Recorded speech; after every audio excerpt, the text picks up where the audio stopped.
Assalamualaikum warahmatullahi wabarakatuh.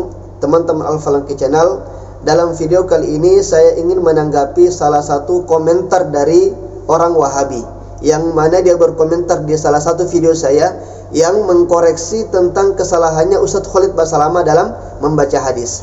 Jadi dalam video tersebut Ustadz Khalid Basalamah membaca sebuah hadis dari Rasulullah SAW, tapi ternyata bacanya amburadul dan banyak salah dalam segi ilmu nahunya.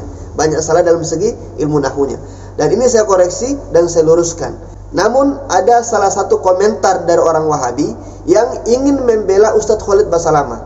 Saking dia ingin membela Ustadz Khalid Basalamah sampai ismatul anbiya, sampai maksumnya para nabi itu dia abaikan. Dia mengatakan para nabi saja tidak luput dari kesalahan, apalagi Ustadz Khalid Basalamah. Jadi dia memposisikan Ustadz Khalid Basalamah itu setara dengan para nabi, ya, setara dengan Rasulullah SAW. Bahkan orang Wahabi ini membawakan dalil surat Abasa wa Tawalla, ya. Jadi dia mengatakan surat Abasa wa Tawalla yang di ayat pertama itu Allah Subhanahu wa taala menegur nabi, berarti nabi itu punya kesalahan. Ini yang saya ambil dari komentarnya orang Wahabi tadi. Maka dalam video kali ini saya akan menanggapi komentar orang Wahabi tadi dan saya akan luruskan karena ini adalah masalah akidah. Dan perlu teman-teman ketahui, ternyata yang pernah mengatakan nabi salah itu bukan hanya orang Wahabi ini, bukan hanya yang berkomentar ini, tapi ustadz mereka pun juga pernah mengatakan hal demikian. Ustadz Khalid Basalamah juga dalam salah satu videonya juga pernah mengatakan Nabi pernah bersalah. Juga Gus Samsudin Jadab, ya, Gus Samsudin Jadab yang beberapa bulan yang lalu viral, itu juga pernah mengatakan Nabi pernah salah. Dan ini pun sudah diluruskan oleh para ulama-ulama dan youtuber Ahlus Sunnah wal Jamaah. Perkataan Rasulullah pernah salah ini adalah pernyataan yang sangat fatal, teman-teman, ya. Apalagi kalau perkataan tersebut diucapkan oleh seorang muslim. Bayangkan teman-teman, selevel Abu Jahal saja, ya, Abu Jahal, musuh bebuyutan Nabi, itu Abu Jahal mengkorek semua jejak kehidupan Nabi, mulai dari kecil sampai dewasa. Dia tak menemukan satupun aib atau kesalahan yang pernah dilakukan oleh baginda Rasulullah SAW. Abu Jahal kebingungan, ya, Abu Jahal sampai kebingungan mencari kesalahan Nabi. Lah kok ini yang katanya muslim, yang katanya beriman kepada Nabi, yang katanya mencintai Nabi, dia mengatakan Nabi pernah bersalah, Nabi pernah melakukan kesalahan. Ini kan namanya pekok namanya ini, ya. Ini namanya pekok. Hai bayi-bayi Wahabi, Anda harus tahu ini, ya. Anda harus tahu. Dalam akidah Ahlus Sunnah wal Jamaah, semua nabi itu bersifat maksum. Semua nabi bersifat maksum, terjaga. Ismatuhum kasairil malaikah wajibatun wa faddalul malaikah. Semua nabi itu pasti terjaga dari dosa, baik dosa kecil apalagi dosa besar. Seperti halnya para malaikat, bahkan para nabi ini lebih mulia daripada para malaikat. Kemudian dalam surat Abasa wa Tawalla, Abasa, baginda Nabi SAW ditegur oleh Allah Subhanahu wa taala karena bermuka masam. Ini kata Wahabi, Rasulullah SAW ditegur oleh Allah Subhanahu wa taala karena berbuat kesalahan. Ini yang harus kita luruskan. Nabi berdakwah di kalangan kafir Quraisy. Kemudian datang Abdullah bin Ummi Maktum, seorang yang buta. Dan ketika itu Abdullah bin Ummi Maktum itu sudah dalam keadaan beriman. Maka Nabi lebih mendahulukan berdakwah kepada orang pembesar kafir Quraisy dan meninggalkan Sayyidina Abdullah bin Ummi Maktum dalam keadaan wajah yang masam. Teguran Allah bukan karena Nabi melakukan kesalahan, tapi karena Nabi melakukan satu hal yang baik, padahal ada hal yang lebih baik daripada itu. Berdakwah kepada pembesar kaum kafir Quraisy itu baik, tapi alangkah lebih baiknya kalau kamu tidak mengabaikan juga Abdullah bin Ummi Maktum.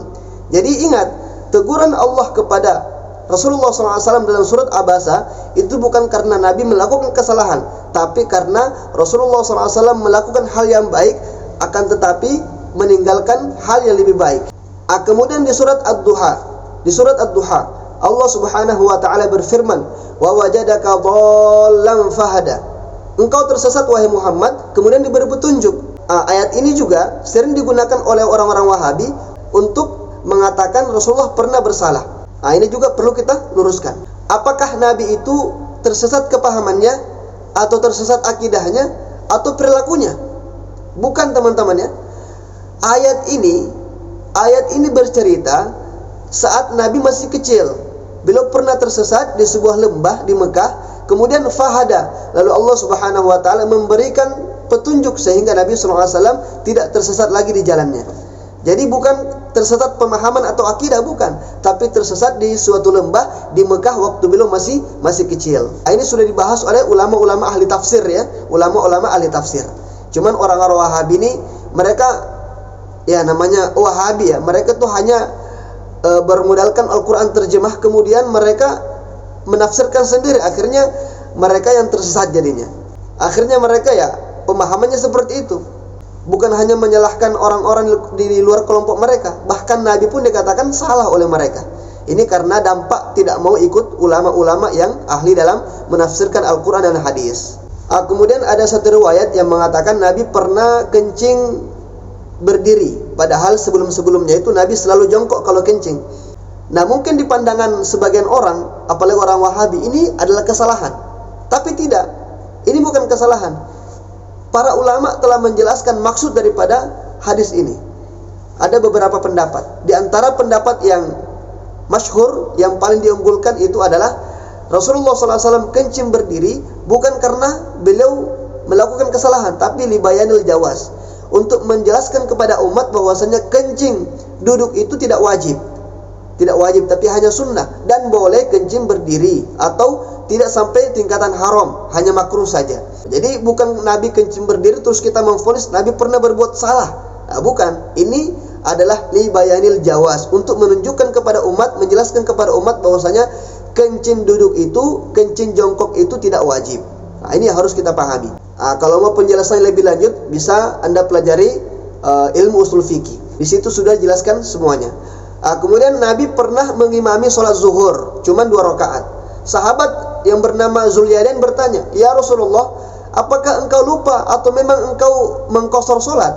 Maka Nabi mengatakan, "Tidak, keduanya." Lalu karena semua sahabat mengatakan sholatnya Nabi baru 2 rakaat, maka Nabi pun menyempurnakan 2 rakaat lagi sehingga menjadi 4 rakaat.